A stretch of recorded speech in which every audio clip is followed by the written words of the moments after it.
గొర్రెల స్కామ్ కేసులో ఏసీబీ దూకుడు చూపిస్తోంది. త్వరలో మరిన్ని కీలక అరెస్టులుంటాయని సంకేతాలు ఇస్తోంది.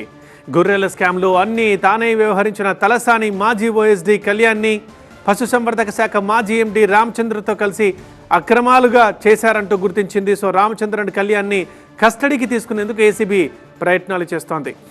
వందల కోట్ల రూపాయల్ని దారి మళ్లించినట్లుగా ఆధారాలు లభ్యమయ్యాయి. నకిలీ బిల్లులు, ఫేక్ లబ్ధిదారులతో కోట్ల రూపాయలు కొట్టేసినట్లు అంచనా వేస్తున్నారు.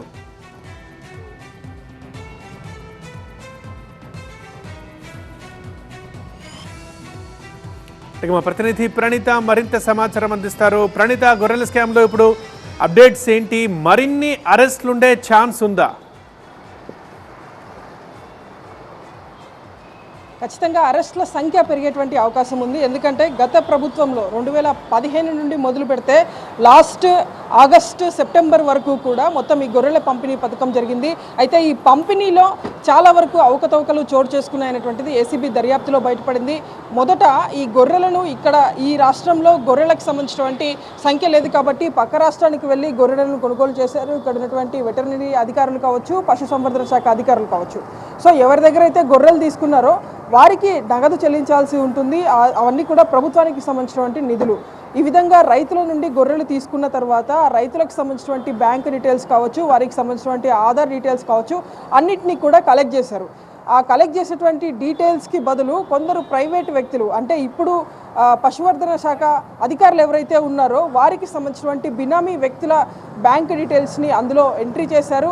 అంటే వీరి నుండి గొర్రెలను కొనుగోలు చేసినట్లు అక్కడ ప్రభుత్వాన్ని తప్పుదోవ పట్టించి వారి వివరాలను అందులో ఎంటర్ చేసి మొత్తం గవర్నమెంట్ ఫండ్స్ అన్నింటినీ కూడా పక్కదారి వెళ్లేలాగా వీళ్ళు చర్యకు చేపట్టారు. ఈ విధంగా మొత్తం 10 మందిని ఇప్పటికే అరెస్ట్ చేశారు. మాజీ మంత్రి తలసాని ఓఎస్డీ కళ్యాణ్తో పాటు అప్పుడు ఎండీగా ఉన్నటువంటి రామచంద్ర నాయక్, వీళ్ళ ఇద్దరు ఆదేశాలతోనే కింది స్థాయిలో ఉన్నటువంటి అధికారులు, అంటే సెకండ్ లేయర్లో ఉన్నటువంటి వెటర్నరీ అధికారులు కావచ్చు, అనిమల్ హస్బెండరీ డిపార్ట్మెంట్కి సంబంధించినటువంటి కీలక అధికారులు కావచ్చు, వీరి ఇద్దరు చెప్పినటువంటి ఆదేశాలనే వీళ్ళు పాటించారు. ఇందులో థర్డ్ పార్టీ వ్యక్తులను ఎంట్రీ చేశారు. లోలోన అనేటువంటి సంస్థకు ఎలాంటి టెండర్ లేకుండానే ఆ సంస్థ ద్వారా గొర్రెల పంపిణీని చేపట్టారు.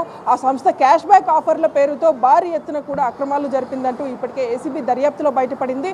సో ఇందులో లోతైనటువంటి దర్యాప్తు చేసినటువంటి క్రమంలో వందల కోట్ల రూపాయల స్కామ్ జరిగినట్లు ఏసీబీ అధికారులు ఆధారాలు సేకరించారు. సో ఫర్దర్ ఇప్పటి వరకు 10 మెంబర్స్ని అరెస్ట్ చేశారు. వీరు ఇచ్చేటువంటి ఇన్ఫర్మేషన్ ఆధారంగా పై స్థాయి అధికారుల వరకు కూడా ఈ అరెస్ట్ల పర్వం కొనసాగేటువంటి అవకాశం కనిపిస్తుంది. ప్రస్తుతం ఏసీబీ మొత్తం ఈ కేసుకు సంబంధించినటువంటి దర్యాప్తు అంతా కూడా గచ్చిబౌలి పిఎస్ నుండి వచ్చినటువంటి కేసును ఆధారంగా చేసుకొని దర్యాప్తు చేస్తుంది. మొదట ఇక్కడ ఎవరైతే రైతులు తమకు రావాల్సినటువంటి డబ్బులు రాకపోవడంతో ఇక్కడ ఉన్నటువంటి అధికారులను ఆశ్రయించారు.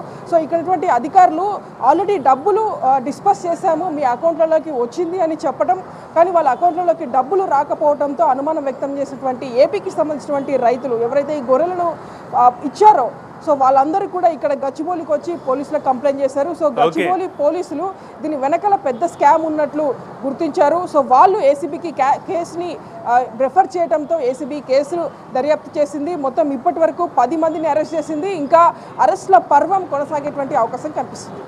రైట్ ప్రణీత.